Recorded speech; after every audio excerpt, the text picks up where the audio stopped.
In this video we will discuss about rank of a matrix. Okay, तो पहले इसका definition जान लेते हैं. Let A be a rectangular matrix of order m cross n. Rank of a matrix in row echelon form is equal to number of non-zero rows. ठीक है, मतलब जब हम लोग कोई मैट्रिक्स को रो इक्लॉन फॉर्म में चेंज करते हैं तो लास्ट में जो मैट्रिक्स आता है उसमें नंबर ऑफ नॉन जीरो रोज जितना होंगे वही हमारा रैंक होता है. ठीक है, तो अभी एक एग्जांपल जब मैं समझाऊंगी उसमें हम लोग डिस्कशन करेंगे. तो दो पॉइंट्स यहाँ पे है. Rank of A is denoted by R of A और रो ऑफ ए. ठीक है, इसको इस सिंबल में डिनोट करते हैं.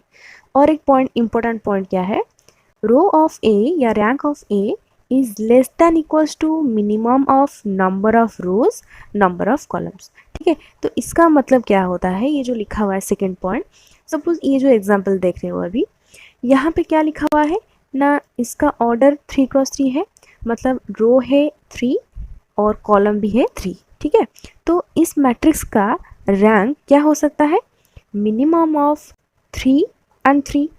तो 3 और 3 में से मिनिमम क्या है, 3 ही है, मतलब इस मैट्रिक्स का रैंक 3 आ सकता है, नहीं तो 2 आ सकता है, नहीं तो 1 आ सकता है. 3 के इक्वल होगा, नहीं तो 3 से छोटा होगा. ठीक है, तो इस मैट्रिक्स का रैंक कभी 0 नहीं हो सकता, ये बात याद रखना. ओके, तो अभी ये तो हो गया डेफिनेशन. ये मैट्रिक्स का रैंक हम लोग रो रिड्यूस्ड इक्लॉन फॉर्म में निकालेंगे. ठीक है, तो अभी स्टार्ट करते हैं.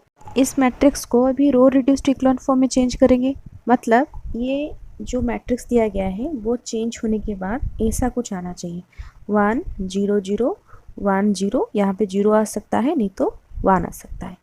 ठीक है, तो अभी यहाँ पे रो 1 में 1 ऑलरेडी है, तो 2 और 3 को हमें 0 बनाना है. तो यहाँ पे डायरेक्ट ऑपरेशन हम लोग यूज़ करेंगे, रो 2 माइनस 2 इंटू रो 1. ओके, और यहाँ पे अगर रो 3 को चेंज करना चाहूँ तो ये होगा row 3 will change row 3 minus 3 into row 1. Okay, तो इसे सॉल्व करेंगे. तो पहले इसके लिए मैं सॉल्व करती हूँ. तो रो 2 का वैल्यू पहले लिख देंगे, तो ये होगा 2 3 4 माइनस 2 इंटू रो 1, मतलब इस फर्स्ट रो में मैं 2 को मल्टीप्लाई करके लिखूँगी, तो ये क्या होगा 2 4 एंड 6. ठीक है, तो यहाँ पे लिख दूँगी 2 4 6. ऑपरेशन है माइनस, तो 2 minus 2 0, 3 minus 4 minus 1, 4 minus 6 minus 2. तो ये किसका वैल्यू हुआ, रो 2 का वैल्यू हुआ. अच्छा, अब ये रो 3 के लिए निकालेंगे. रो 3 का वैल्यू क्या है, 3 4 5. ठीक है, और 3 इंटू रो 1, मतलब रो 1 में मैं 3 को मल्टीप्लाई करके यहाँ पे लिखूँगी, तो ये क्या देगा 3 इंटू 1 3, 3 इंटू 2 6, 3 इंटू 3 9. तो यहाँ पे हो जाएगा 3 6 9.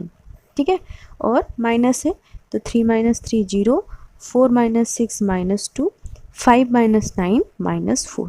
ठीक है, तो ये हो गया हमारा रो 2 का वैल्यू और ये हो गया रो 3 का वैल्यू. ओके, तो अब ये जो रो 2 और रो 3 का वैल्यू चेंज होने के बाद जो नया मैट्रिक्स आएगा वो भी हम लोग लिख देंगे. तो नया वैल्यू क्या आएगा, R1 तो आज इट इज़ रहेगा, तो R1 का वैल्यू क्या है 1 2 3. तो अभी रो 2 का नया वैल्यू क्या आया 0 माइनस 1 माइनस 2, और रो 3 का वैल्यू 0 माइनस 2 माइनस 4. ठीक है, अब चलते हैं नेक्स्ट ऑपरेशन. यहाँ पे -1 है, लेकिन हमें यहाँ पे चाहिए क्या, +1 चाहिए. तो मैं ऐसे कर सकती हूँ, रो 2 के साथ मैं अगर -1 को मल्टीप्लाई कर दूँ तो ये -1 के साथ 0 मल्टीप्लाई होगा 0, -1 के साथ -1 मल्टीप्लाई होगा +1, -2 के साथ -1 मल्टीप्लाई होगा +2. मतलब ये जो रो 2 का हर एक एलिमेंट के साथ मैं -1 को मल्टीप्लाई करके लिखूँगी. ठीक है, तो अभी लिख देते हैं उसका वैल्यू. रो 2 का वैल्यू क्या हो जाएगा 1 2 3, ये आज इट इज़ रहेंगे, ये 0 -2 -4 आज इट इज़ रहेंगे. सिर्फ रो 2 का वैल्यू चेंज होने के बाद मैं लिखूँगी 0 1 2. ठीक है, इसको चाहे तो यहाँ पे हम लोग लिख सकते हैं, रो 2 का वैल्यू क्या है 0 -1 -2, इसके साथ जब -1 को मैं मल्टीप्लाई करूँगी मुझे मिलेगा 0 + 1 + 2। ठीक है, ये होता है रो 2 का वैल्यू। ठीक है, अब चलते हैं -2 को मुझे 0 बनाना पड़ेगा। तो -2 को 0 बनाने के लिए किसका हेल्प लेंगे? ये जो 1 लिखा हुआ है। ओके, तो अभी रो 3 को चेंज करेंगे। तो मैं लिखूंगी रो 3 विल चेंज रो 3 + 2 × रो 2। ठीक है, तो इससे अगर मैं सॉल्व करूँ तो मुझे क्या मिलेगा? रो 3 का वैल्यू क्या हो जाएगा? 0 -2 -4 2 × रो 2, मतलब इसके साथ मैं 2 को मल्टीप्लाई करूँगी तो इसका वैल्यू क्या होगा? 2 × 0 0, 2 × 1 2, 2 × 2 4। ठीक है, और एडिशन लगाया है तो 0 + 0 0, -2 + 2 0, -4 + 4 0। ठीक है, मतलब रो 3 का वैल्यू 0 0 0 आ गया। तो अभी इसका वैल्यू पुट कर देते हैं। ये आएगा 1 2 3 0 1 2 और रो 3 का वैल्यू 0 0 0। ठीक है, तो अभी ये इक्लोन फॉर्म में आ गया। अब चेक करेंगे क्या ये जो 1 और 2 लिखा हुआ है रो 2, उसको किसी तरीके से मैं 0 बना सकती हूँ क्या? कि कोई नंबर को मल्टीप्लाई करके या कुछ डिवाइड करके मैं इसे इन दोनों को 0 बना सकती हूँ क्या? नहीं कर सकते। मतलब मुझे इसमें से रो 1 नॉन जीरो रो मिल गया, रो 2 भी एक नॉन जीरो रो मिल गया, लेकिन रो 3 का हर एक एलिमेंट 0 हो गया।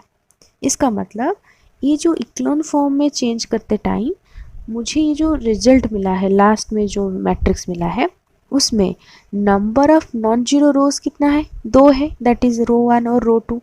और हमारा जो डेफिनेशन में बोला गया था रैंक ऑफ ए मैट्रिक्स क्या होता है?